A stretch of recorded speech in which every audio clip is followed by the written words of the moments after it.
Why choose a Sleep Number smart bed? Can I make my site softer? Can I make my site firmer? Can we sleep cooler? Sleep Number does that. Cools up to 8 times faster and lets you choose your ideal comfort on either side. Your Sleep Number setting. Get early access to Sleep Number's biggest sale of the year. 25% off the i8 bed, our most popular. Plus free home delivery. Limited time. All Sleep Number smart beds offer temperature solutions for your best sleep. Check it out at a Sleep Number store or sleepnumber.com today. Live at lunch. You are looking live. Live at lunch. Live at lunch with Ott and Hanny on 104.5 ESPN, Baton Rouge. What the hell's going on out here? Now, here's Jimmy Ott and Charles Hannegriff. Yeah, for some reason or another, you sound a little taller on radio. Is it live? Is it live? Is it live? From Walk-Ons in Bruley, welcome to the Monday edition of Live at Lunch, 104.5 ESPN Baton Rouge. Charles Hannegriff along with Jimmy Ott, Max Gotro. Jordan Kinchin's back in the studio. Glad that you're with us today. Inside of 3 weeks to the season opener for LSU, inside of 2 weeks to week 0, and inside of 4 weeks to the NFL opening. So we are fast approaching. Not fast. Big weekend in the NFL, man. A lot of guys in their first preseason starts got on their way to Canton. Name one. Remember Tom Brady's first preseason game? No. Remember Peyton Manning's first preseason game? No. Warren Moon? Who's in Edmonton, huh? Let me save you some time here. I'm not sure I can recall any preseason game other than the ones I watched this weekend for anything specific. Like, oh, do you remember that preseason? Maybe some of the ones that got, stopped early for lightning or something like that. But my preseason recollections are pretty slim. You know who I remember his first one? Steve Walsh, I guess I remember his preseason. But I was in Las Vegas, and, Matt Flynn had just signed a 3-year, $10 million deal with the Seahawks.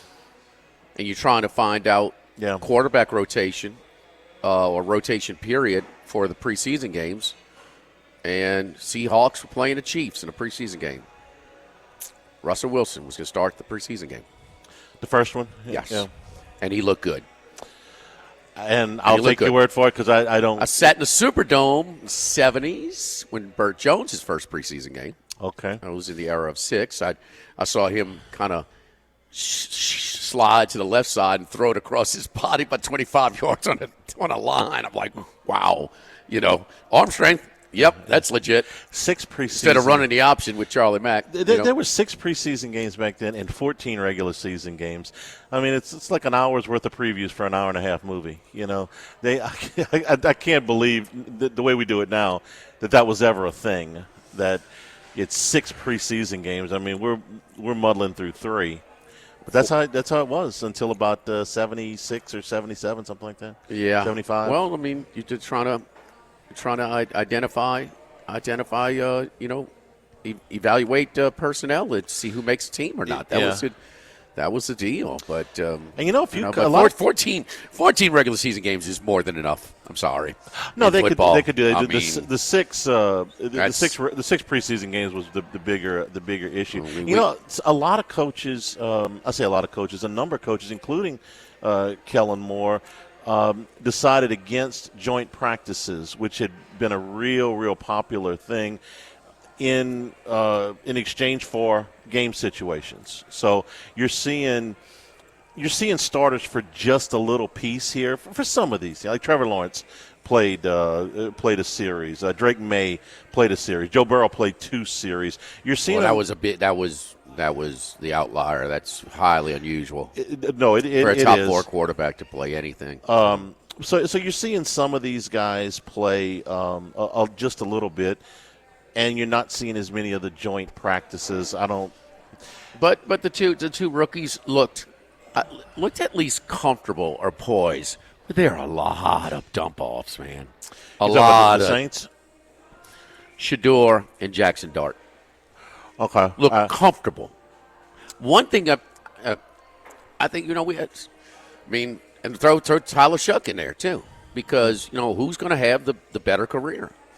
You thought we was that Thursday at walk-ons on the original? We were at Burley today walk-ons, but they you said Shuck, and Max said Shador, and I don't know if your first impression has any impact on your decision at all. I think it's kind of a close call, but I don't. Shuck throws the pick six. It's bad.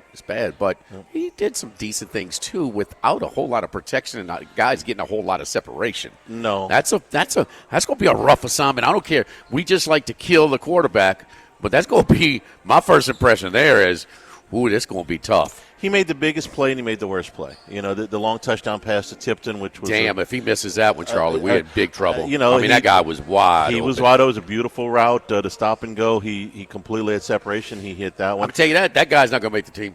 The DB. Good luck for him. Probably not.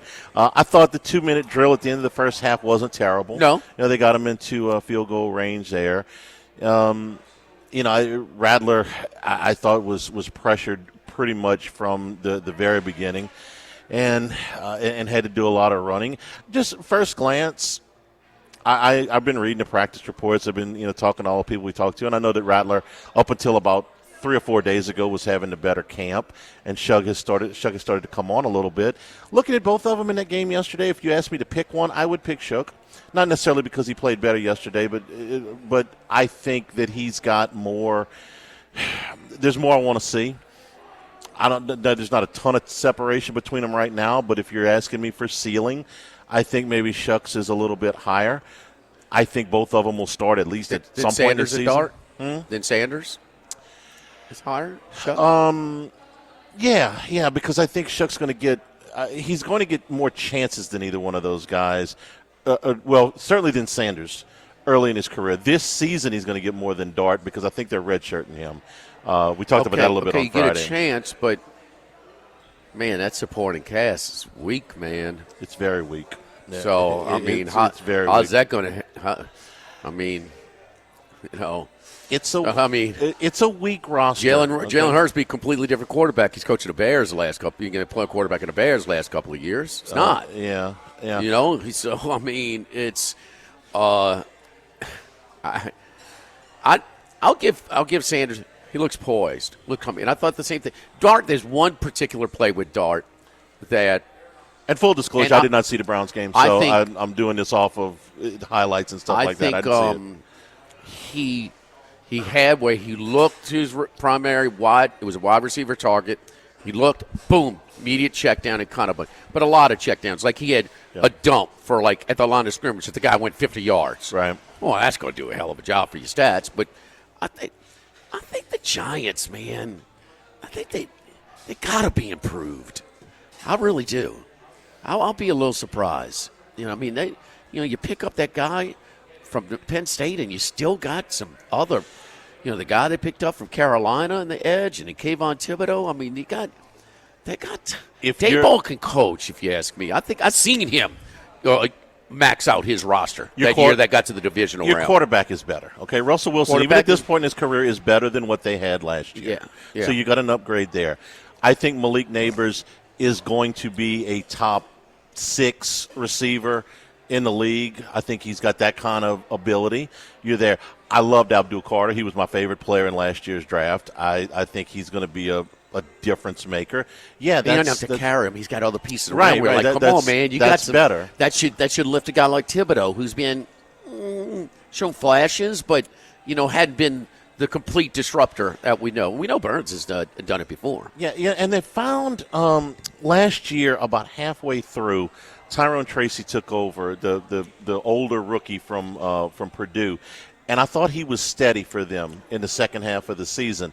And they brought in Scatteraboo to back him up, and it's kind of be a tandem. I know Scatterboo's hurt right now, but when you find a guy, and I think they took him in the 5th round, you get a little help. Okay, well, this is how you get better as a team, where you can hit on some later draft choices. Who's getting cut from that Browns team? So what is the rule again? If you place them on the practice squad, the other team has to put them on their active roster? If they claim them off your practice squad, they have to put them on the active roster. Yeah.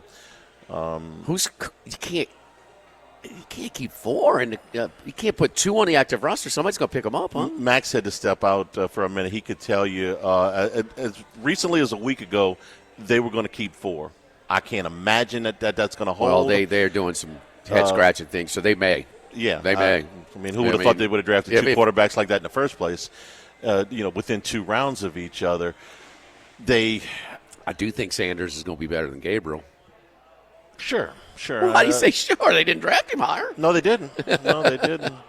No, it's not a given, but I could see that. Don't you usually have more of a commitment to the guy you invested a higher pick on? Usually. Mm-hmm. You brought up Matt Flynn earlier when they drafted him in the 7th round in Green Bay. He beat out Brian Brom, who was a 2nd-round pick that same year from Louisville. Yeah. So I don't remember now that you say it, but yeah, you gotta really do something to overtake that. I was never real high on Gabriel as a pro prospect. I liked him as a college quarterback. So I'm just bouncing around a little bit, just kind of unwinding, getting the house back in order, ship DJ off to college, and just our morning guys got some real nice run. I mean, they deserve it. I mean, it was such a big piece, but but it's kind of like this chronological piece in the SEC, and they go from Tebow, and then when Saban beats them into Saban's dynasty, and just a lot of the Tebow loss against Ole Miss, and it just kind of. But Hester and Flynn, a lot of it was good. It was really good last night on them. Kind of looking back at that 07, the Florida game where Tebow's on his way to the Heisman. It's in the middle, and he had a Heisman night in Tiger Stadium that night, and they talked about the fans getting his phone number and harassing him, and he let them know it. And just that was such a great game. When he threw that Hail Mary to the end zone, I swear, Tiger Stadium was dead quiet for the 3 or 4 seconds, whatever the ball was in the air. Well, the and beauty of it, okay, he scored in the corner of the end zone. It could be any 4. Of course, it's in the student section corner. Right. Okay. Right, I mean, that's just. Yeah. that's the football guys showing you that they have a sense of humor. Along with just it. And got a full report from the scrimmage. I do. We're gonna do it in the second segment, but I went out there and, which it's been widely reported now. So when everybody went out there, all eyes on Nussmeier, and he looked fine. Brace. Compression sleeve or nothing, and he went with the compression sleeve. Had the compression sleeve. The one of the first things we saw him do was a scramble drill, which requires him to run quite a bit. And I thought I don't know how much it hurts him, but I certainly could not tell where he was limited in any way. Now, it was a long workout. After the workout, he was limping a little bit, but nothing really pronounced. Just kind of the effects of the long workout. But limping a little bit. After the practice, a little. Well, wasn't there one play where he kind of scrambled and went back and had a little bit of a noticeable limp? I didn't see that. That was reported somewhere. I didn't see that. I can't tell you I saw every play that he was there. I moved around a little bit. He ain't wearing a sleeve if nothing happened. Yeah. Okay. Right. But something, the tendonitis happened. The sleeve, and I've worn my fair share of sleeves, and I love them because they do give you a little confidence. They give you more confidence, more stability. Yeah. But it doesn't restrict you like a brace, and you can play, and it's really good, but it's definitely better than having a brace on. Aaron Anderson had 2 of them on, the receiver on Saturday. So I thought Nussmeier had one. Nussmeier had one. No, before. Right. No, not that I remember. So look. I think that what Kelly said prior to the Sloan media availability on Friday, it checks out what my eyes told me, which is there a little discomfort? He said 1.5 on a 10 scale. Is there a little discomfort?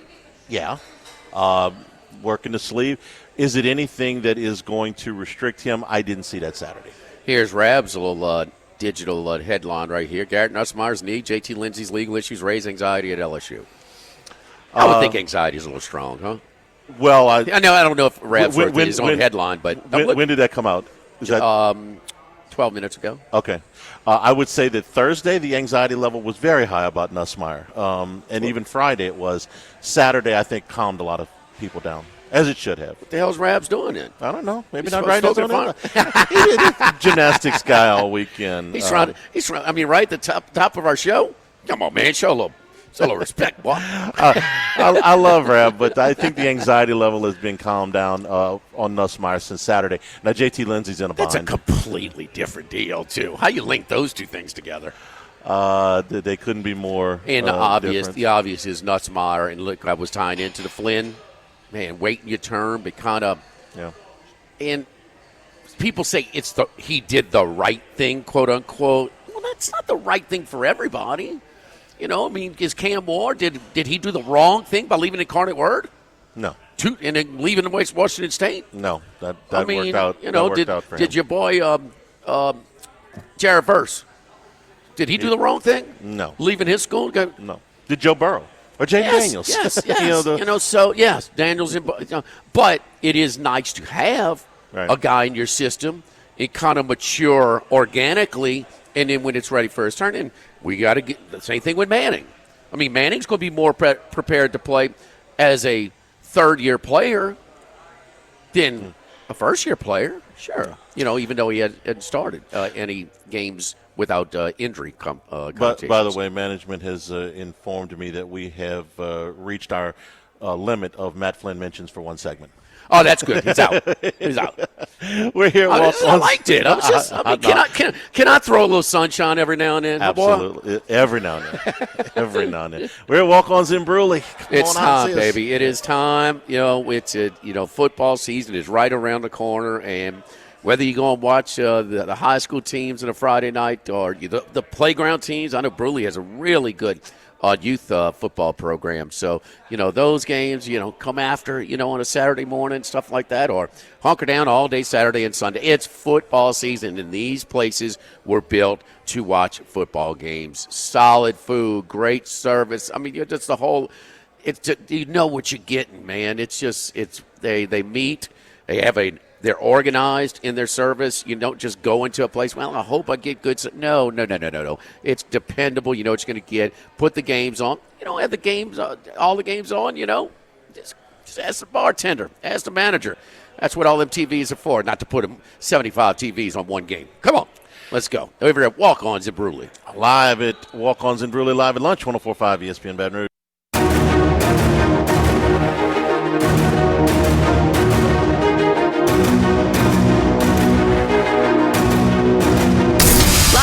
With Ott and Hanny from Walk-Ons in Bruley on 104.5 ESPN, Baton Rouge.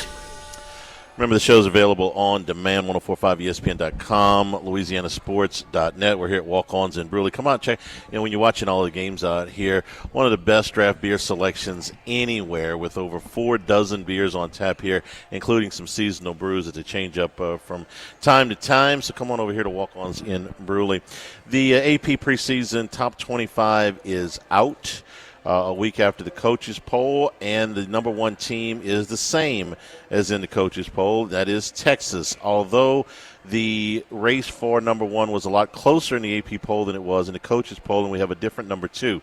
So it's Penn State 2 and Ohio State 3. Those two were flip-flopped in the coaches poll. Texas got 25 first-place votes. Penn State got 23. So this was pretty close. The other differences in this poll, LSU is number 9 in the AP poll. They were number 9 in the coaches poll. The 8 teams in front of them are the same, although they're in a different order. Ohio State at number 3. Clemson at number 4. They were number 6 in the coaches poll. Georgia at 5, Notre Dame at 6, Oregon at 7. They did get one first-place vote, and Alabama at number 8, which is the same thing that the Tide was. So the 2 and 3 teams flip-flop from the coaches poll. The 4, 5, and 6 teams are in a different order. 7, 8, 9, and 10 are the same. Miami comes in at number 10. In the AP poll, other SEC teams that are in the poll: South Carolina at 13, Florida at 15. South Carolina 13. Let's see. They were 13 in the coaches poll too. Wow. Oklahoma at number 18. Now that's probably the biggest. Let me do a quick glance here. I think that's the biggest discrepancy because Oklahoma was not in the coaches poll at all. They were the number 1 team receiving votes outside the top 25. They're number 18 in this poll. A&M is number 19. They were 21 in the coaches poll. Ole Miss at 21 and Tennessee at 24. So AP We'll polls get to it. We'll get to it later. But I mean, the top 10 teams you think will finish unranked, and the unranked teams finish in the top 10. There's one or two in there. So yeah, there's some opportunities for you. Illinois at number 12, which has got to be. We talked about that they were 12 in the coaches poll too. Everybody back, and then so everybody back, and we're talking about coaching continuity, quarterback, coordinators on both sides. I mean, 3 years plus for all of those guys, and then you add a couple of really good receivers, a tight end that was projected to be their pass-catching tight end. He got hurt at the beginning of the season. He's back. They got a good blocking tight end. You get another, I forget whether from West Virginia, I believe. Their top receiver, they added him, and the schedule is favorable. They got a shot. They won 10 games last year. They did, and that's the first time they've got double-digit wins, I think, since that Sugar Bowl team that played against LSU, 2001. The Kirk Kittner team, have they won 10 games in a season since they went to the Rose Bowl in 2004. 2004, okay, maybe 2003. 2003. Okay. Lost to USC, right, Joe McKnight's team. So maybe the second time. I was watching that this week before Hawaii got routed by Georgia in the Sugar Bowl. The Arizona State's at number 11 in both polls. That some regression, huh? I mean, yeah, non-traditional powers who have a great year. How are they going to back it up? And I'm skeptical about South Carolina. Their schedule's tough. And okay, Sellers is back. He should be better, but man, they lost a lot. And what was the bulk of their team was that defense last year, and I lost a lot of guys. A lot of guys that were drafted. That's a program that just doesn't replace highly drafted guys. And another, the non-traditional power had the monster year last year. SMU at 16 in the poll. And Oklahoma, 18. Oklahoma at 18 in this poll, and they were number 26 in the other poll. So you got to. That's about as wide a range as any of the teams that were ranked in here. Indiana's schedule's tougher, but not much. They're at number 20. Yeah, in this poll. Oregon's reloading. As long as Phil Knight's around, bro. They lost some guys, but they're where to? His specialty up front. Yeah, they got blasted. Our last impression of them is not very good, but they are really, really talented again. Trying to count up here: 2, 3, 4, 5, 6, 7, 8, 9, 10 SEC teams in the top 25, and on LSU, ULL get some votes. Did they? Yeah. Okay. I'm looking at this. I'm counting up. Clemson is on the schedule. Alabama is on the schedule. South Carolina, Florida, Oklahoma, A&M, Ole Miss. So 7 of LSU's opponents are in the preseason top 25. Early impression, some of the candidates make a run from the also receiving votes. Utah, Whittingham's back. He loves his quarterback. He says he's going to be the all Big 12 quarterback. We'll see. I don't know what to do if Cam Rising's not there. Georgia, they're good. Georgia Tech, I like their coach. I like the quarterback. They're pretty good, man. And then Pitt with Eli Holstein. They were 7-0 last year, and then all kinds of injuries, and not just him, but he's back, and Eli got to get down a little bit more, So they had a game, the Clemson game. They got away from them. Yeah, Klubnik had like a 50-yard touchdown run with less than 4 minutes to go. That's what I remember. When they were down, and it was at Pitt down too, 3 or 4 to win by 3 or 4. And it was at Pitt. It was at Pitt. Yeah, I remember that. Yeah. All right. Don't forget our friends at Legacy Title. Chad Reynolds, Legacy Title for all of your real estate closings, 296-0060. Full-service title company servicing all of South Louisiana. Fast, friendly, professional service is what you get when you dial 296-006. Our great team at Legacy Title. Ashley Bonham-Donald, Mariana Broussard-Hayes, Adrian Reescalata, Michael Platt, Natalie and Bradford Smith. Buying, building, refinancing. Nobody chooses but you. Choose Chad Reynolds at Legacy Title 296-0060. Live at the Walk-Ons in Bruley, live at lunch, 104.5 ESPN Baton Rouge.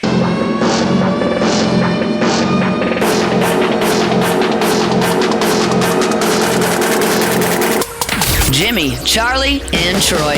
3 best buddies sitting around talking sports bets. Let's welcome in Troy Macker from Bet Rivers. Troy, how you doing, buddy? How's your weekend? It was a good weekend. Just getting ready for fall pickup, the kids' activities, and obviously football, which I'm very much looking forward to. Even though the last few days have not been fun in terms of watching football. It's just, preseason is, even as a fan of a team that's, got a team trending in the right direction, it's no good. So I really want it to matter, the games to matter to get here, because even though the product sometimes isn't as good, when it matters, it means everything to you. There's no doubt. But the biggest thing, as far as a handicapping, sports betting perspective, it's not even close. And it is the flip where these games and the coaches want to kind of get in and get out a lot of these games. They're trying to evaluate some of the personnel, but especially with all of these new pieces and these kind of limited ability pieces on offense, they struggle. And you just look at the average over-under. I mean, it's like 8 points lower on the average than it is in the regular season. It is flipped this weekend, and I really don't have a theory, but it is 14-2-1. Now, the push is the game, that the Falcons-Lions game that was called, that did not hit 55 minutes, and pretty much every book had a void there for the total and for the point spread. But 14-2 to the under, and a lot of these are not close, Troy, or to the over. I'm sorry, to the over. The public wants to bet the overs anyway. Even in preseason, you got to see an increased handle on the overs in the preseason. Have you? Yeah, absolutely. I mean, I believe over-under was the most wagered on play across all preseason games. That's typically not the case for NFL. It's usually spread. That's where we take our money. I can tell you that the book got, going back to, Thursday night, so Thursday, Friday, Saturday, Sunday worth of games, the book got absolutely slaughtered. High six-figure loss. That happens a couple of weeks a year where it gets into the seven figures, but we usually make that bet. There's more seven-figure winning weeks for the book than losses, but I can't tell you the last time there was, let's call it a week of preseason football that the book was taken to the cleaners as bad. And, you look at the weekend games, not just Friday, Saturday, Sunday, we had 5 of the top 10 most wagered on games for preseason games. You throw in Sunday Night Baseball, you throw in the FedEx Championship, and another baseball game, Dodgers-Blue Jays game. Everything else has been preseason football. So people are betting, and they're figuring out that, the overs to play. I basically blind bet overs on Saturday, and it paid out pretty well. So it is a unique trend that we're seeing this year that we typically don't. But the bettors seem to be counting on it, so could lead to good things start of the season. I'll bring in Max with you, Troy, because Troy, you and Max are dialed into this sport way more than me and Charlie. And I've sat in the sports books and seen where you have this influx of people that come in that hadn't been hanging out watching the games all day on a Friday or Saturday night, mostly Saturday nights. But damn it, $7.7 billion damn dollars. That gets our attention. I mean, what's your initial thoughts there? Sorry, on what? You broke up. UFC going to Paramount. UFC. Getting rid of pay-per-views. Oh, yeah. I mean, that is that's massive for UFC. I think a lot of it has to do with, obviously, their, Endeavor, I think, their stake in the WWE as well, which is going away from, their, where you pay for the whole service and you get essentially their pay-per-views. You don't have to pay for the service and pay for their premium live events. For the UFC, I think it's going to be really unique because where UFC makes a lot of their money is not from you and I purchasing it on television, but bars, restaurants, clubs, and they're not paying the same price that we're paying. Whether it was $59.99, $69.99, those bars have to pay a lot more than that. So how they restructure that, I think, is going to be big. And it's really interesting time because, it's potentially going away from where you can just pick up and do a pay-per-view. You have to do a little bit more work. Streaming in general, I think you have to do a little bit more work. And the one thing the UFC has been lacking is real true star power. They got some guys, but it's nowhere where it was 10 years ago. It's certainly nowhere where it was 15 years ago. So that word of mouth, they don't have nearly as much in their pocket as they used to, where you're like, hey, you're watching the fight this weekend, and you could pick it up. There's just not as much chatter. So, going to deep into streaming, I think, I'm not surprised they did because the money's there, but, I don't think we're going to see a huge boon in viewership from this.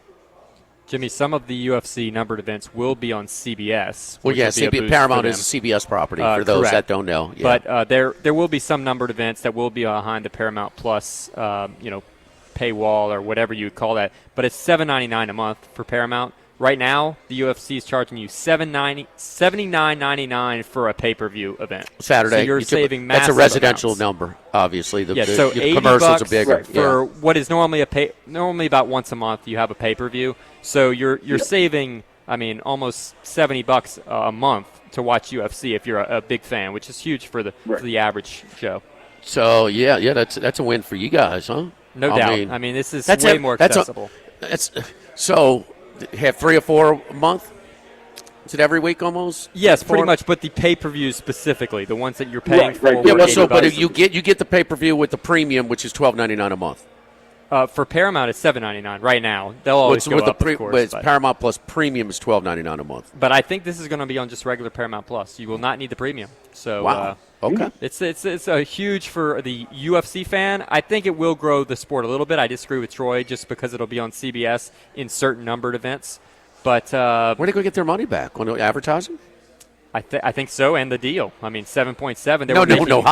I know where the UFC's getting their money. Where's Paramount getting their money? They'll get more subscribers, but damn, they will add a subscriber base. Yeah, but you're going to lose so much money that people were buying it for so much more.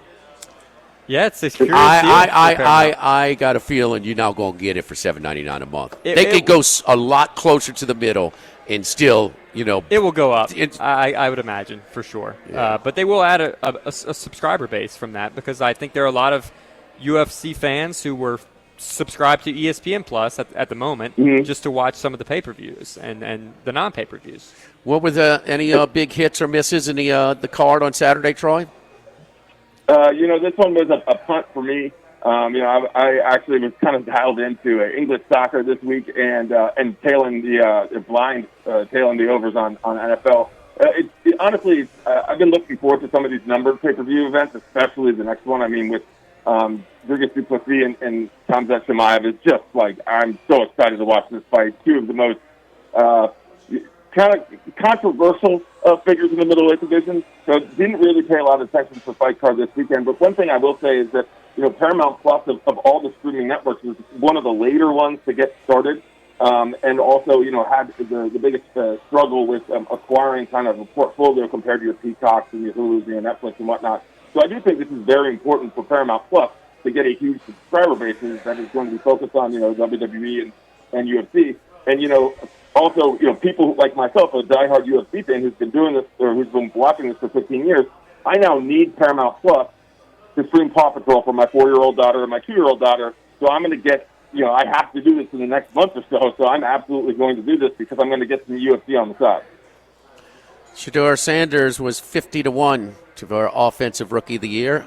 Bet Rivers, he's 24-1 right now. So that's what happens, Charlie, when you recover a punt at the 4-yard line. You can throw a quick touchdown, kind of build your stats. But he did look comfortable. I will give him the biggest I thought he was poised. I thought he was not nearly as jittery as some quarterbacks making their first preseason rookie appearance, I have to say. Well, I asked the question again, the chance a minute ago, and Max had to step out, but who's Cleveland going to cut, if anybody? They got 4 guys in there. They got some kind of investment in. A week ago, they were talking about keeping all 4, which outlandish to me, but I don't run the Browns. I haven't heard anything differently since that. So I think their plan is probably to keep 4, and at some point I would guess they would cut a Kenny Pickett type or whoever doesn't win the veteran job. And of course, he put this against one of the stiffest defenses in the NFL, the Carolina Panthers. But anyway, Troy, did you see Shedeur? What do you think? I thought he looked good. Yeah, I did watch about a quarter of that game and saw the highlights. I've never been out on him as a pro prospect. I've been out on him as investing the 3rd overall pick, or there being some headaches there. But if you were just saying who would you rather have, Dylan Gabriel or Shedeur Sanders as your NFL starting quarterback, I would take Shedeur Sanders. He looks poised. I agree. And the value that they set him up for failure by drafting another quarterback ahead of him, but he looked the part. You know, whether or not that pans out, this is one preseason game. Like, we are overanalyzing because we're excited about the regular season, but he looks like a quality NFL quarterback. And I like his size. I like his athleticism. I like his arm. You know, he said all the right things since coming to camp. He looked good. I would much, like, I don't know if I'm starting with him. I would just ride, Joe Flacco because he knows the drill. But I don't know why he's fourth on the depth chart. I can't imagine them cutting him. I'm sure his jersey sales is tops for the team and one of the tops of rookies. And I just thought he looked like a quality quarterback. Max, you saw both of them. We had this conversation. Charlie took Shuck. You took Sanders. As more likely. I would stick with that. Even more so? Or kind of about the same. Yeah. I will say, to Shador's credit, one of the criticisms of him or the questions coming into the NFL was that he held the ball too long. I thought he was very decisive. He got rid of the ball pretty quickly for the most part. There was the one scramble where he tried to just back out of the backside of the pocket, and that's something he'll have to clean up because he won't be able to get away with that against first teams. You know what's in the funny? NFL, if you remember his first start at Colorado, not at Jackson State, but at Colorado, if you remember that game, man, the ball was coming out quick. So what happened over that? Well, their offensive line wasn't very good. So he kind of started to alter his eyes to the rush and started to try and, and we've seen that with a lot of quarterbacks. And, that kind of, once you do that, you kind of defeated. But, no, he would hold on to it and make a 7-yard loss, a 20-yard loss. What Caleb Williams did last year in the NFL, Yeah. They also changed some offensive coordinators, changed the system for him in Colorado while he was there. But, I was impressed. It was a good performance for Shador. He ends up being the third good. string. I mean, I'd say solid. I'm not ready to go good. I thought it was solid. I thought Jackson Dart was solid. I mean, he ends up being better the third than the string usual. quarterback. Better than the usual first preseason. Yes, but any of you, Troy, Max, Charlie, tell me your favorite quarterback, your favorite three quarterbacks, their first preseason appearance. Yeah. Do you remember it well? Hell no. Nothing. Go ahead. Troy, what else, man, that we missed? Some of the MLB, and, boy, the Dodgers lost one in a late innings yesterday. That San Diego. Some of these divisional races have gotten interesting as well. Yeah, absolutely. Actually, the interesting one for me this weekend was the FedEx St. Jude Championship. The sportsbook took a sizable win, despite the fact that Justin Rose is a very popular golfer, maybe not top 5 in handling tickets, but, he's there in and around. He's 80-1 before the tournament. People did buy on him at 23-1, 35-1. But the reason that the sportsbook ended up taking such a large chunk of the overall handle is because Scotty Scheffler was in there way down to the wire. And you just know that people are going to back Scotty down the wire because if he's within 4 strokes, he's going to win. That wasn't the case. And there were some people to bet on that were, confident enough. Spawn obviously is one of major. Justin Rose has been in major hunts at a ton. But Scotty being there but not finishing the job is really why the sportsbook was able to take such a high percentage of the hold. And Fleetwood on Saturday, that 2-stroke swing on 18, which tightened it up considerably. Scheffler was 3 back going into Sunday, or 2? 2 back. 2 back. And then who was 1 back? Tommy Fleetwood to win so badly. It's almost Ricky Fowler-esque, where they're just jumping in because they want him to win. They like him so much. But, in Fleetwood, and nobody likes to see the choke, but it's there, and he did it again on the back 9, Max. Yes, puts himself in position, actually. Rough start to the day, 1 over at the turn, but made some birdies, has the lead. But unfortunately, as soon as he gets to a par 5, where you need to make a birdie to close it out, he makes an ugly par, chips it over the green, saves par with 6 feet, and then a really bad bogey, indecisive on the second shot, misses the green, hits his worst putt of the day. He had putted well all day, 7-footer immediately out of it, knew he missed it. And even on 18, when he's 1 stroke back, Rose takes driver, aggressive, going for the win. He hits 3-wood out into the bunker and is not able to get. But here's my interpretation of that 7-footer, and you just kind of went through it. That was huge. I mean, he's got to make that putt. What was that, 17?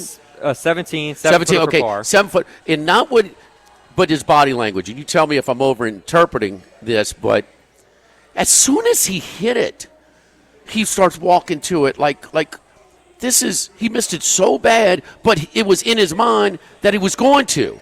I mean, I just did not. I said, Dunzo I at just that thought point. I thought he was done at 16. I thought he had to birdie 16 the par 5. It was playing if he makes too that easy. putt, he's tied, huh? He is tied, but then he's in a playoff. You know, Spawn's already in, and it's just his body language had already changed. He's been in this position. Spawn even to putt. Boy, he is a clutch putter, huh? Exactly. You know, they were giving runs at all those putts down the stretch. Justin Rose wins 6 birdies in his last 8 holes. That's a guy who wants to win. Well, 5 of the last 6. 5 of the last 6 17 in regulation, and then birdies. You know, the playoff was incredible. Yeah, it was good. Tommy Fleetwood more afraid of the moment at this moment. But you're right, and guess what, Troy?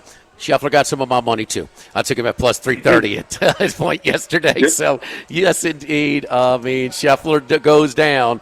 It's the house is going to rake it up. Troy, we appreciate it, man. Follow Troy on Twitter at Troy Macher, Machir. Thank you, Troy. Thanks, guys. Have a good one. Yes, indeed. Don't forget our friends over at Total Maintenance. Total Maintenance, Charlie, is it hot? Very hot.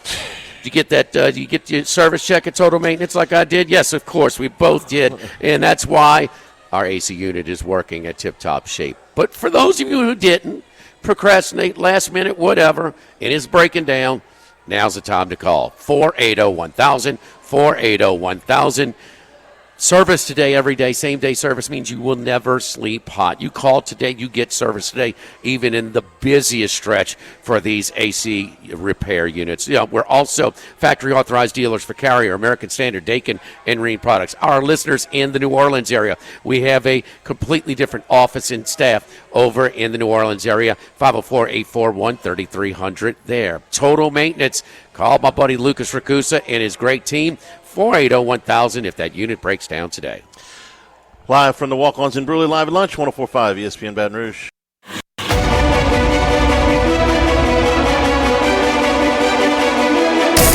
at lunch with Ott and Hanny from Walk-Ons in Bruley on 104.5 ESPN Baton Rouge. Arkansas.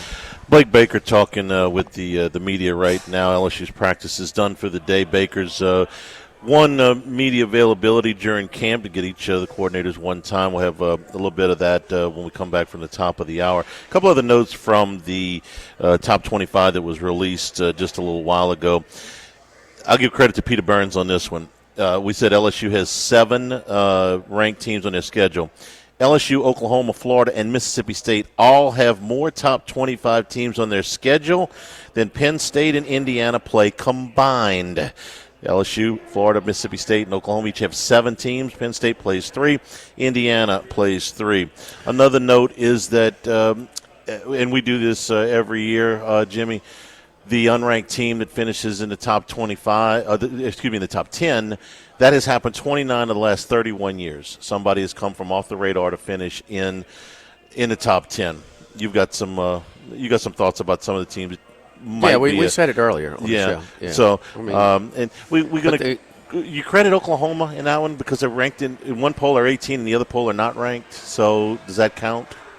Man, I can't see. They get to the top 10, they're going to earn it, bro, with that schedule. 7 top 25 teams on Oklahoma's schedule and LSU's schedule. Really? And Florida's schedule and Mississippi State's schedule to start the season. And not only that, but check out Indiana and Penn State's non-conference teams, the 6 games. None of them are ranked. They're all 3A high school level teams. Yeah, none of them ranked. Ranked. Yeah, they fall from ranked.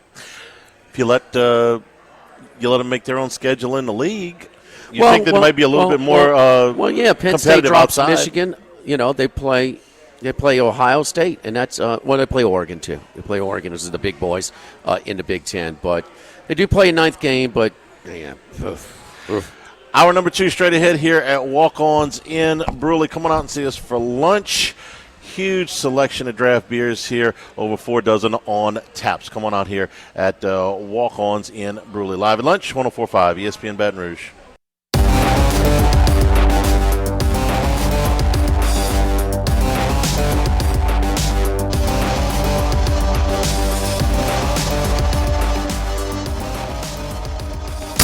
Live at lunch with Ott and Hanny from Walk-Ons in Bruley on 104.5 ESPN Baton Rouge. Back here at the Bruley Walk-Ons live at lunch. So Blake Baker talking with the media out after LSU practice today. First of all, Garrett Nussmeier was back out there again today. Still had the sleeve on, but from all accounts had a pretty nice day, though he did throw an interception in the back of the end zone to Mansour Delane. But other than that, had a pretty good practice. Aaron Anderson was back out there again today as well. So a couple of note items there. Blake Baker, they'll have this sound turned around for you. He's finishing up right now. They'll have this sound turned around for you later on, but I'm going to just kind of read some of the text to you. He likes A.J. Halsey, not the only one. Thinks he's one of the most instinctive players that he's been around. Feels very good about the depth across the board. I got a number for you there in a second. Harold Perkins, most encouraging thing about him is he doesn't look like he ever had knee surgery. Has a gear that not many in college football have. Loves coaching the Weeks brothers. They're the type of guys you want your daughter to marry. Going to do some different things schematically as far as stopping the run. May have an extra hat in the box when they need it. Very happy about DJ Pickett's progression, saying he's grown so much from bowl practice to spring to now.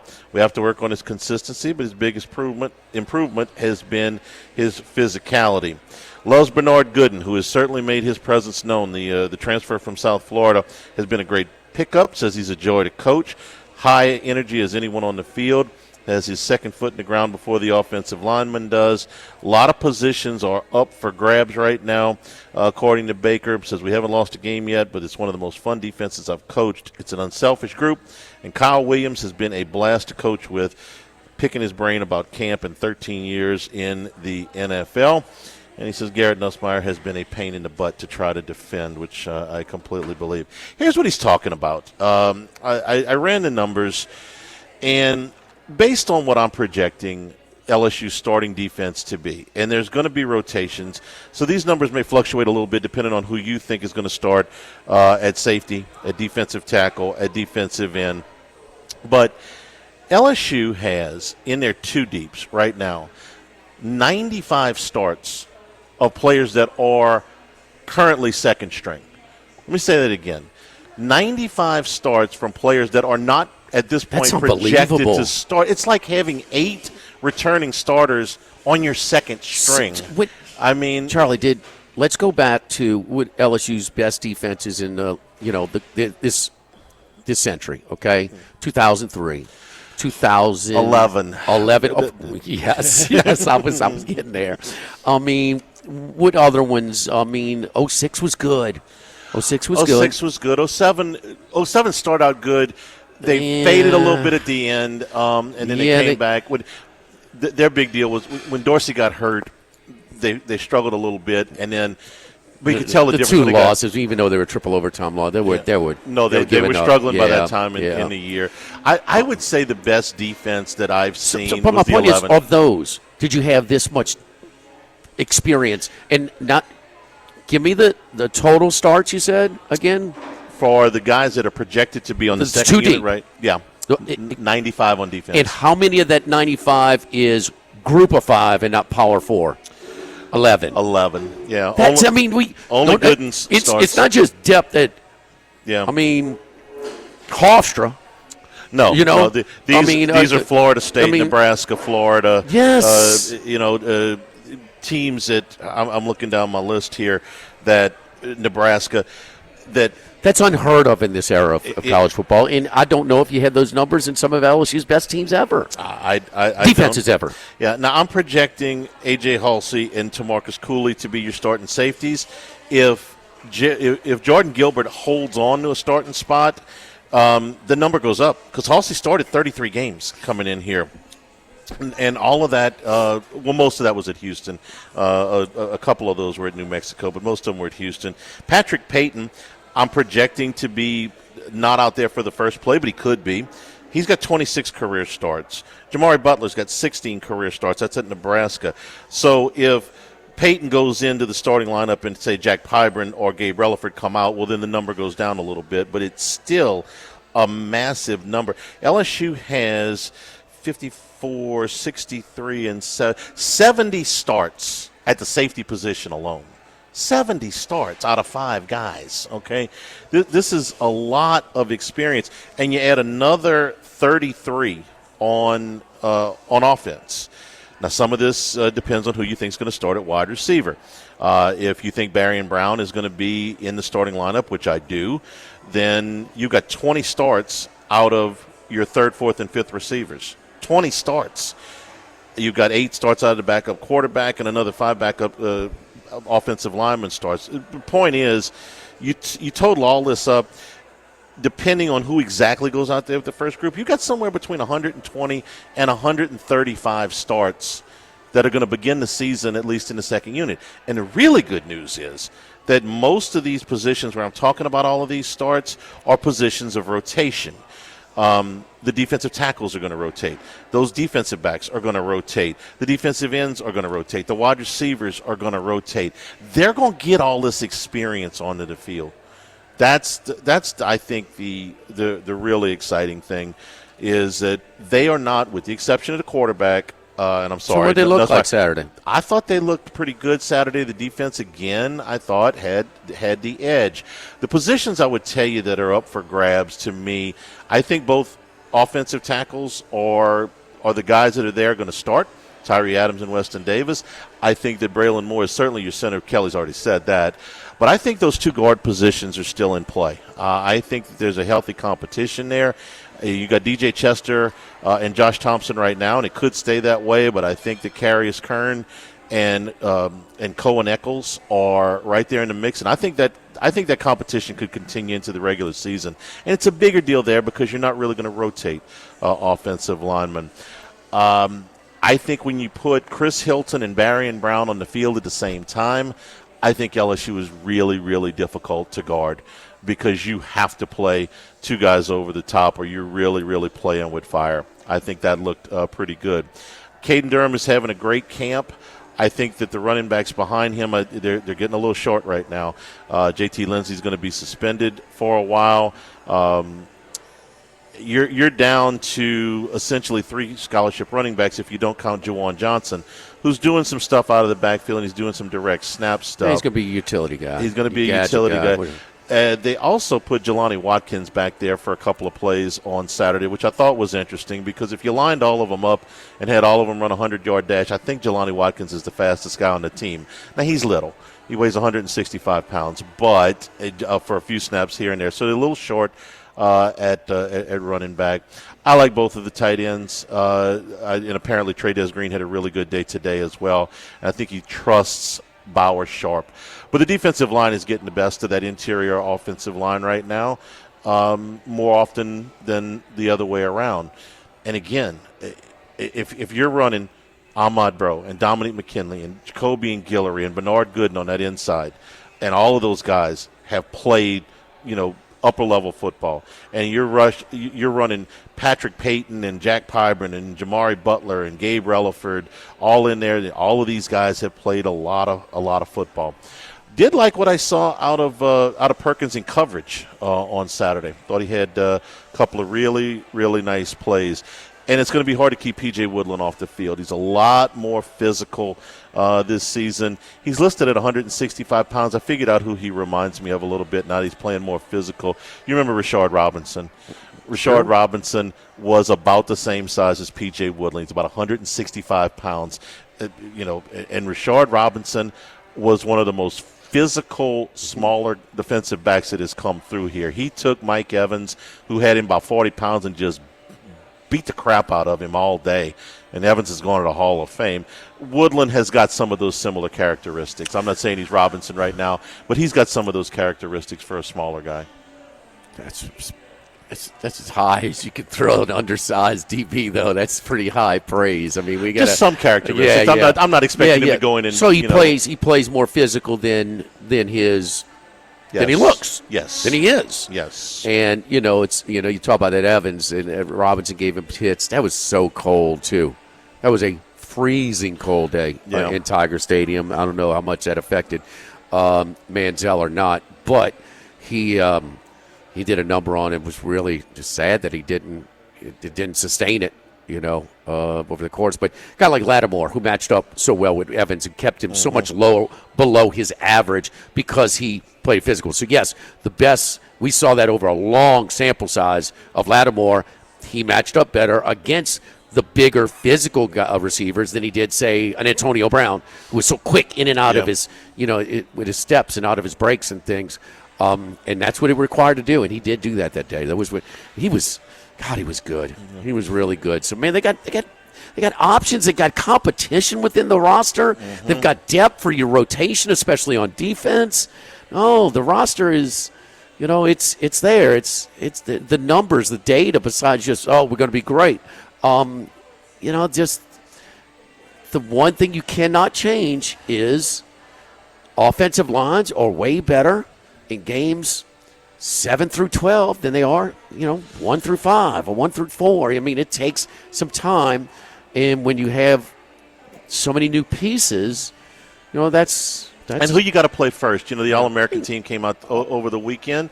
Clemson's got 2 guys on it. On the defensive front. We can 2 guys that are going to be drafted high. Just how good they are, how good they were last year. Clemson's defensive front was not good last year. I mean, they gave up more yards per carry on the rushing game than they did the last 25 years. That's not good. But they had one guy that was hurt. They're bringing in another guy who's going to be a starter from Purdue. And the other, one of the guys that was hurt, he's going to be drafted high. They're going to, in Dabo's words, we got everybody back. So he tried to take a stance. He quickly diverted and pivoted. We ain't doing NIL. Well, now he's talking about, getting guys to develop and stay. So they're going NIL. It's a perfect blend, really. But they're maintaining a lot of their high school signees at a higher percentage than most. He's just complimenting. It's like Calipari when he was at Kentucky. Can you just have a program player or 2? Have a couple of juniors and seniors to complement these pros that are all freshmen? So it's the best roster since those glory days. I don't think it's as good, but it's going to be a tough assignment for LSU's offense. The toughest of the season. The quality of defensive front that they're going against and the time that they're playing and on the road. Yes. Yeah. And I'm getting more and more bullish on this defense. Not just that they're going to Charlie, those numbers are staggering. Not just that they're going to be adequate, that they're going to be an asset. They sound made up. I'm telling you, these are unheard of. Charlie, would you say it's fair at this point to say the offensive line and maybe the running game is the biggest question with this team? It's not a defensive position? Yes. But the passing game is the running game, it makes it a lot easier. As they're going to set up the run by the pass. Their passing game is so potent. They didn't last year. Nussmeier's first year starting. Yeah. He's got a whole off season to work with these guys. He's got numbers. He's got options. I mean, to me, this is offensive coordinator dream. Like, okay, let's find their weakest one because their third guy against our third guy, we gonna win those. A guy like Terrell, he might be able to bottle up one of these guys, but we ain't gonna go to him. Yeah. You get in 12 personnel, okay, and you put Brown on one side and Hilton on the other side, and then you put Bauer Sharp on one side and Trey'Dez Green on the other side. That's a hard formation for people to guard, and I would think that should open some things up for Caden Durham, and I would expect to see a decent amount of that. You can also, obviously they're going to run a lot of 3 and 4 wide receiver sets, but that 12 personnel, if Green continues to come on the way he has, he's a nightmare. Green's gonna be okay. He's a receiver. He's what we say. He's getting better. Guys his size that can do.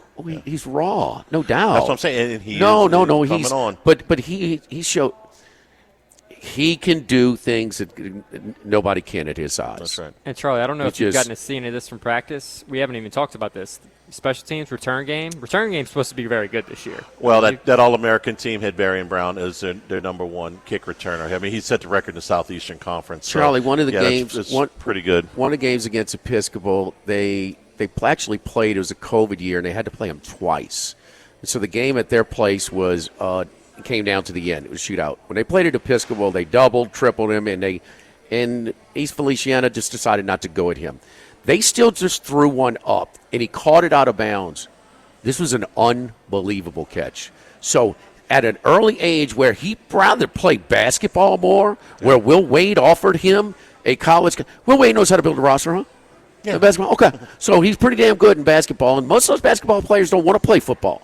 So he had to work. He's big, but he could just do. He is, for being raw, to have the receiving, the hands, the level of hands that he had is just, we rave about the receivers when they can go this way. Well, can he catch? Can he catch?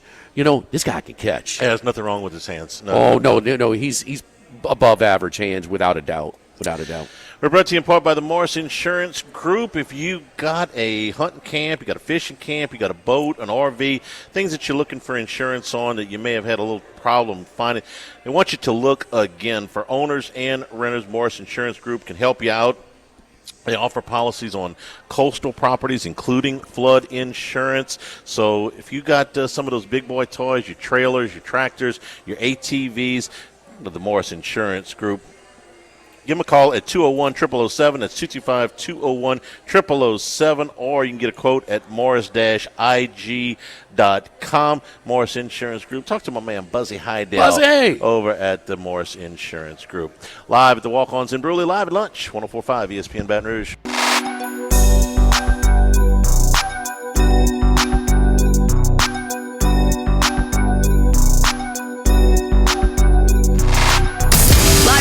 With Ott and Hanny from Walk-Ons in Bruley on 104.5 ESPN, Baton Rouge.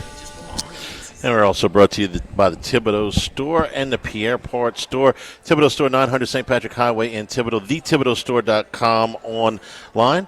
Jimmy, you made a little trip down before we get started here. I talked to Garrett today, and if you may have seen the AI-generated endorsement by the president of the Pierre Part Store, it's all legitimate and authentic.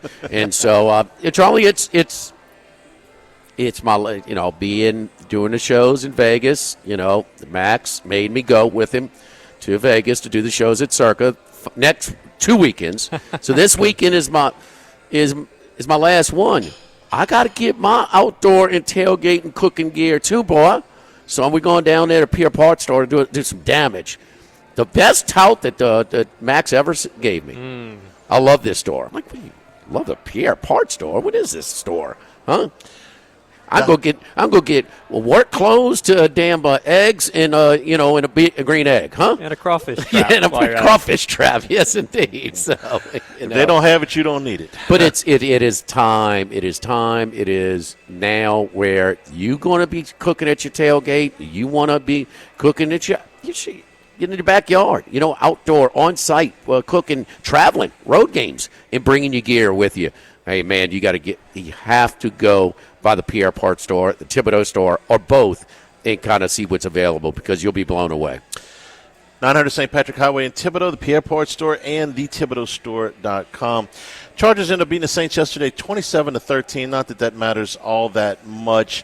Looking for some, I'm looking for some bright spots in yesterday's game. It was a sloppy game. It looked a lot like the preseason games looked.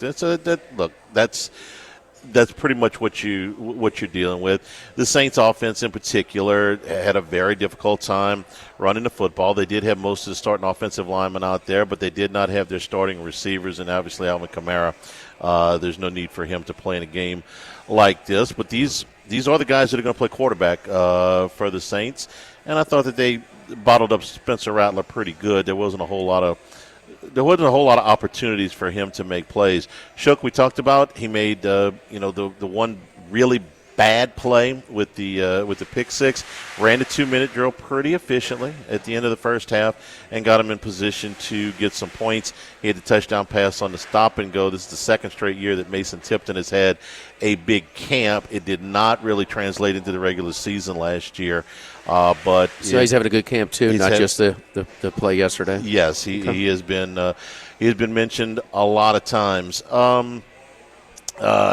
I don't know how much of the defensive stuff we can take into account there, given that the Chargers rested almost all of their offensive starters. But Fadil Diggs, for a 7th-round pick, I noticed him yesterday. He was in the backfield a couple of times. So, hey, look, that's the kind of thing I'm looking for. You can get a guy down the line that can make this team and do something. For instance, I I like him more than, say, Isaiah Foskey, who I'm not sure has even been on the team. Is he going to make the team? I don't think he so. shouldn't. I don't think he will. I mean, he would be one of those guys that they are just – you want to talk about throwing good money after bad. Okay, you took him in the second round, so you're just keeping him.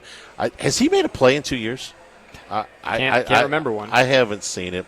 Kendre Miller has managed to stay healthy throughout the camp. He had the one nice run on a kickoff return. Well, just look like, okay, all right, this is me. I'll say that. I mean, he had a little juice. If I can see him for any amount of time, this is the first time he's been healthy. So getting a little bit of a look. Who else stood out yesterday?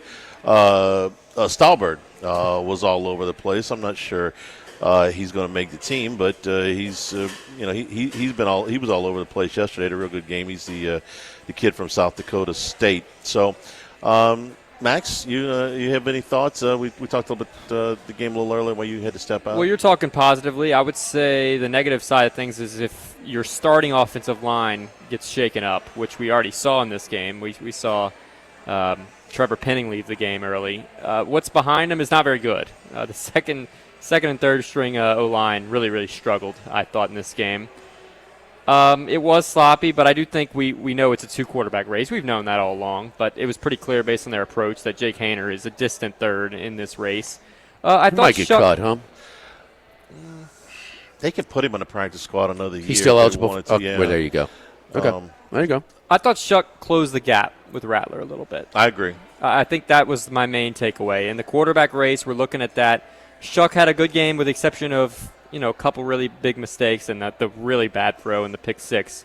Bounce back well. Rattler just didn't do anything to me. I think Rattler, when you have a guy drafted second round, you've got to take the job and control it. And apparently he's done that in camp, but in this game he did not look like a clearly better option than Shuck. In fact, Shuck maybe looked a slight bit better than Rattler in this game. So Rattler's just got to do something. His most meaningful impact in this game were the couple rushes he had, where the defense did kind of give him a lane up the middle. But they scored a point when Rattler was in there, including recovering a punt inside the 20. Yeah, they had the goal line defense for the Chargers came.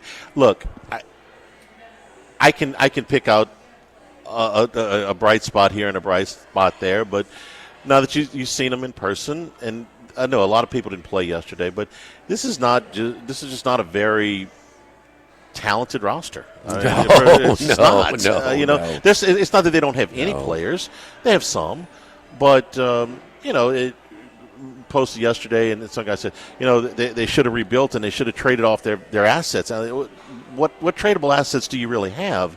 They are in a rebuild. I don't care what they call it. They're in a rebuild. But it's not like they're holding on to 4 or 5 veterans that could fetch a draft choice. They just don't have it. ESPN did their trade pool last week. Who on this roster could fetch a number 1 pick in return? The only guy that for sure would do it is the guy they took in the first round this year, in Banks. I'm not even sure you could get a first-round pick for Fuaga at this point because his pass blocking stats last year were not the best. Now, I think he's a good player. Chris Olave, good player when he plays, but the concussion issues are going to scare some people off. The injury problems with McCoy are going to scare them off. And who else do you have that? I'd give you a number 1 draft pick for that guy. There ain't nobody, even down the line. I don't know how many secondary draft picks you could get. So it's just not a stocked roster. You're going to look for bright spots here and there, but it's going to be a all right. Season. Let's be fair on a quarterback evaluation. As far as Rattler didn't have great protection, didn't have much of a running game, didn't have a whole lot of separation by his receivers. No. So I mean, it's kind of a lose-lose. Shuck gets in there. Similar type of things, but, it's kind of spotty, choppy. I guess it's a good word, little decent play, and then, oh, God, a horrible play. That's kind of expected for a first preseason game with a limited roster, a limited supporting cast. But, damn it, if you can't watch those two guys play back-to-back and see who's more cut out to play in the NFL, you ain't paying attention. Shuck's way more. Yep. He's got NFL quarterback size. He's got NFL quarterback arm strength, and he's got adequate mobility. You know, I mean, I don't want him running, but he's not a statue either.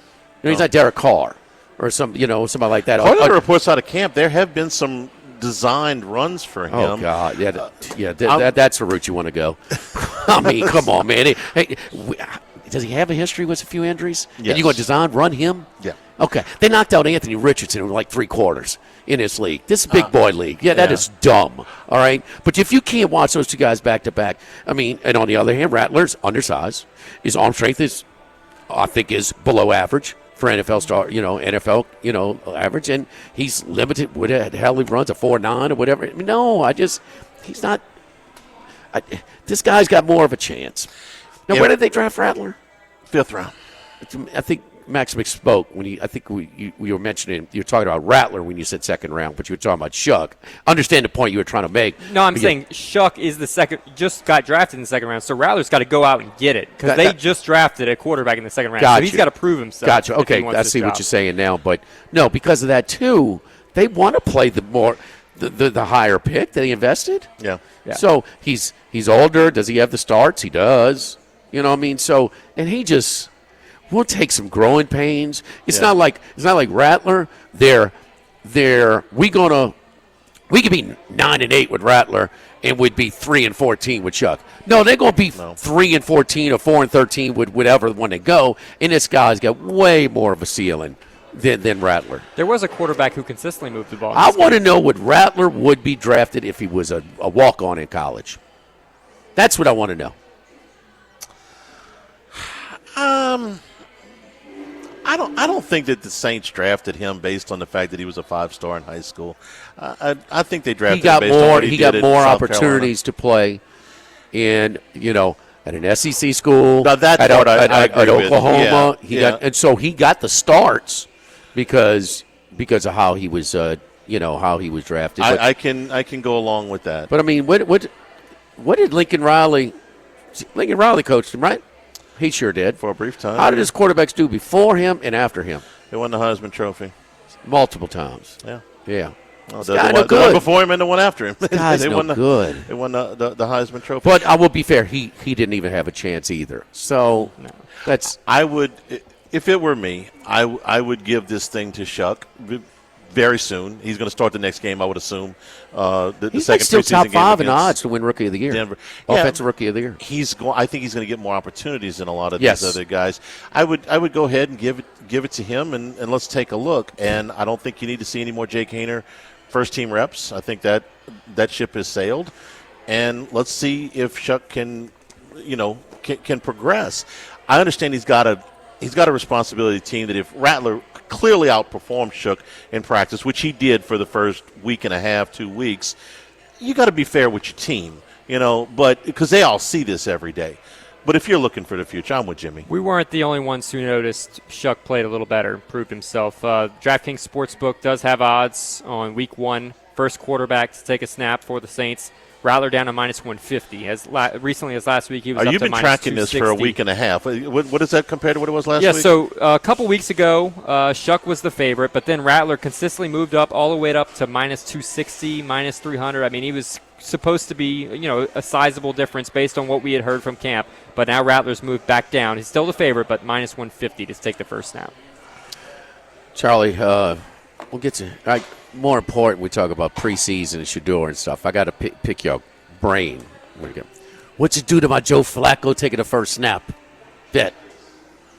What did I do? We're going to think about it during the break. Right. Don't forget our friends over at Workbox. My buddy Martin Padial, and man, he's only expanded things and made it bigger and better with all the great staff. Workbox, man, you talk about the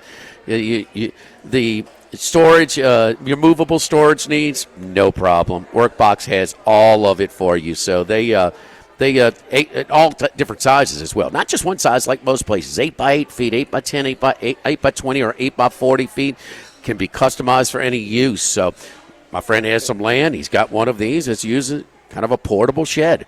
that he has. They got it customized with some different shells where you can do some work and things like that. So really, really good stuff. The other thing about Workbox is that we're bigger and better than ever. That's right. Our second location has allowed us to service the entire Gulf South area through New Orleans, here to Baton Rouge, to Lafayette, and Lake Charles. Of course, Martine running the show for years and years, and now Martine Jr. joining in, Hannah, Brandy, Chris Brooks, the whole staff. So again, making it bigger and better and broadening our reach as well. Call my buddy Martine Padial and Workbox today at 343-4886 and WorkboxLLC.com. Live at the Walk-Ons in Bruley, live at lunch, 104.5 ESPN Baton Rouge.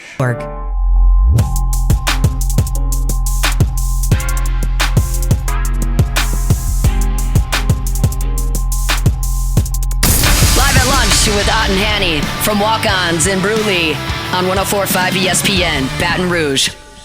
Coming out and see us here at Walk-Ons in Bruley. Beer drinker's dream here with over 4 dozen taps here on display. And the seasonal brews that come in, they swap those out so you get all your traditional favorites and some new stuff here at Walk-Ons in Bruley. The Havarti Turkey Burger is one of the newer menu items. I get it a lot over here. The turkey, where is the turkey melt? Warm turkey melt, sliced turkey, Havarti cheese, the sriracha aioli, tomato, and that wheat bun, man, is really good as well. Ribeye sliders. Charlie, you've had those, huh? Yeah, more than once. I'm a big there you fan. go. I'm a big there fan. You go. The pepper jack boudin balls are really good. So some of the newer menu items over here at Walk-Ons as well. But Max, is the cornhole competition to pick up in football season over here? Football, yes. I think the summertime is still a little warm, even in the evenings. But, yeah, football season, I'm sure that'll be a busy thing. The patio here with the kind of the picnic table set up, and when the weather's right, when they open up these doors with the TVs, plenty of really nice outdoors. It's kind of a nice spot, man, in the fall. No doubt. Yeah, and you watch like Thursday night, Friday night games. They're perfect here. There you go. Get some college football action on Thursday, Friday, and then after Friday night football, high school football is about to start up. So I can't hedge because it's not on the board anymore. But I took Joe Flacco, and it was about plus 260 or 280, and I waited, but I got it at $2 to take the first snap. I just didn't think. Then I'm listening to reports the last few months, and it kind of seemed like their their guys on the beat, that Pickett was kind of the plan for the Cleveland Browns. Well, he's hurt. Flacco has experience, obviously, but also experience with this staff. Nobody else does. The staff is the same that when he came in and led them to a playoff appearance, a couple seasons ago. He's not participating. We saw Shador. Is it biased when I say Shador could throw for 500 to 5 TDs every game and he shouldn't start ahead of Flacco to start the season? You might maybe ease him in. It's not like Cleveland has Super Bowl possibilities realistically this year, but they do have to maybe win enough games to save their maybe are they fighting for their job? All of this. And Shador was solid to good in his first appearance on Friday night. So my deal is the difference between Flacco and Pickett, to me, is Flacco the better quarterback? Yes. Are you going anywhere with either one of them? Probably not. I can't see that they're a playoff team with either one of those guys as a quarterback. God bless Flacco, but if he can carry the Cleveland Browns in 2025 to the playoffs, God bless. I think that Shador ends up being the third-string quarterback because I'm not sure that they could put him on the practice squad and not have him claimed. I agree. I think you can put Dylan Gabriel on the practice squad. I don't think anybody's going to claim him to put him on the active roster. You might be able to get away with that. Third or fourth? Yeah. I don't know they're going to do that either. I don't know. As it is not the recipe you want to make a run, but they're not making a run, so they may just hold on to these guys and pass for a year. But yeah. I agree with you, Shador has more of a chance to get picked up by somebody else. Even after all 32 in the fourth round said, no, we pass. Yeah. 32 for 32 is strong. Yeah, and this is before we still got 2 more weeks of games before any other quarterback potentially get hurt. But is he Do we think more of him? Would we trust him more that he's going through a little humble pie? And that can't hurt, huh? I think that can only help him, huh? I think so. Now, he did have, what was it? They caught him going 105 miles an hour or something. Oh, there you go. Earlier in camp. So it's not like it's been completely clean, but it's been mostly clean. And then you see the interaction he had with that reporter after the game the other night? He's like, why don't you have anything positive to say about me? He did? I didn't see that. Yeah, he wasn't belligerent about it or anything. It was more kind of good-natured, but it's like you don't need. As I understand, you don't need it. It was in tongue-in-cheek, Charlie. The tone, half and half, kind of one of those. It wasn't passive-aggressive a little bit. He was not, like I said, he wasn't belligerent or anything like that.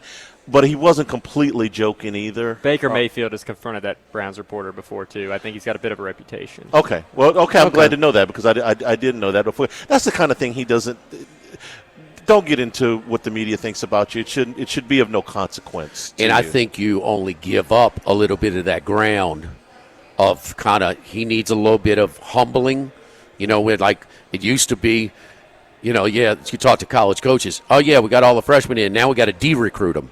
Yeah, we gotta kind of make them work a little bit because they're not a finished product with him.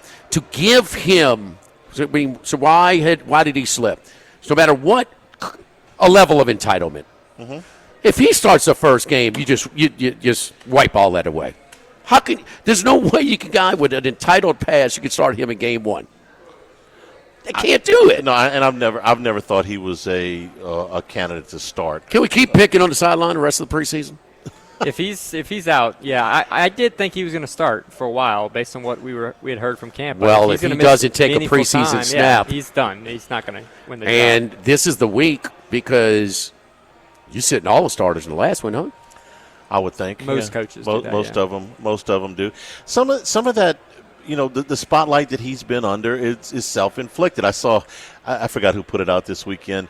The stats for Shedeur, I think he threw for 140 yards and 2 touchdowns. They were like, well, when is the retirement ceremony for his jersey? Okay, yes. That's when his dad didn't help him. He kills him with that BS because that statue deal is all prime, is all Dion, and that's just. You can't do that, man. And one thing that maybe clarifies his role in this Browns organization going forward is we've gotten more and more clarity, and I had heard this initially, and I didn't believe it when it first got drafted. When we saw them draft 2 quarterbacks, when they drafted Dylan Gabriel in the 3rd and Shedeur in the 5th, I think everyone kind of assumed, Jimmy Haslam stepped in and said, hey, we want Shedeur. That is not the case. I still think that Jimmy Haslam is doubling down. He is kind of quietly putting in the media that he did not have anything to do with this pick. I think that's a lie. I do too. And because pay attention to what they did.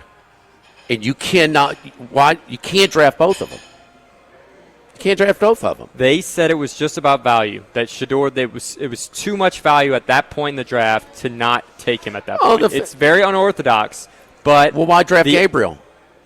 They liked him clearly in the 3rd. Look, all I can say is Jimmy Haslam has gone under kind of the table when it was a little convenient to not be a Shedeur guy. Let me tell you something. To say that he did be careful and diving in the pool with your head first with Jimmy Haslam's quotes. Okay.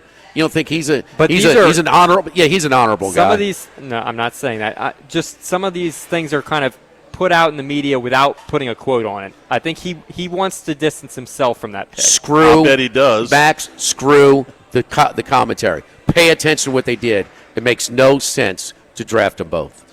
Not that close together. If you take a guy, you take a guy in the 1st round, take another guy in the 7th round. We've actually seen that work out a couple of times. You remember with Robert Griffin III and Cousins. That's a very good one, and I got one from the same organization, Heath Schuler and Gus Farad.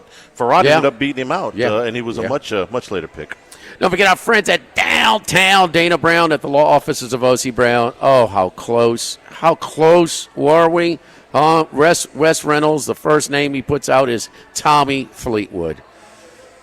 Tommy Fleetwood. 7 feet, bro. Well, It's like me betting the Titans. It's West Dunn with Tommy Fleetwood on the mainland. Get him a Tommy Fleetwood shirt. So we're winding down on our picks. We got 2 more weekends of golf for the playoffs, but we want to thank our friends over at Dana Brown at the law offices of O.C. Brown for sponsoring that segment, that feature, because that helps gets us through the summer months, man. Having that sweat when we're trying to watch football, pretend football.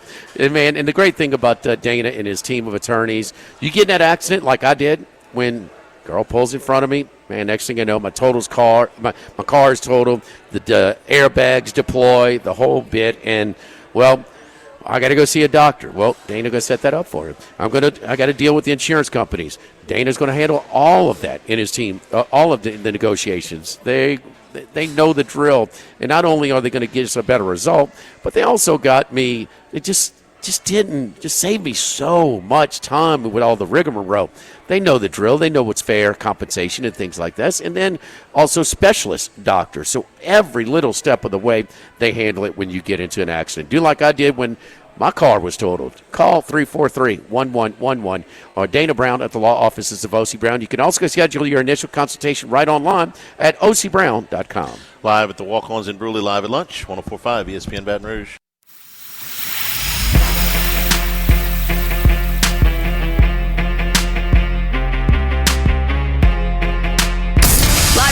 With Ott and Hanny from Walk-Ons in Bruley on 104.5 ESPN, Baton Rouge. Associated Press poll came out at the beginning of the show today. Texas is number 1 as they were in the coaches poll, but it's a much closer race and a different number 2 team. Penn State is number 2 in the writers poll, and Ohio State is number 3. Those were flip-flopped in the coaches poll, and this was much closer. Texas had 25 first-place votes, Penn State with 23. Clemson 2 spots higher than they were in the coaches poll. They are number 4. LSU is number 9. There are 10 Southeastern Conference teams in the AP poll, and 7 of the ranked teams are on LSU's schedule. That is tied for the highest in the league with 3 other schools, Oklahoma, Florida, and Mississippi State. So top 10, Texas, Penn State, Ohio State, Clemson, Georgia 5, then Notre Dame, Oregon, Alabama, LSU, Miami. Well, the obvious candidate preseason top 10 to finish unranked is Alabama. EJ, get you some, boy. Well, not a lot of faith in Ty Simpson? No, I'm just hazing, throwing some shade at my boy. Oh, well, look, if it's going to shade Alabama, I'm all for it. I'm all in. Right before his birthday. So, Miami number 10. Carson Beck, you a buyer? No. Are you? No.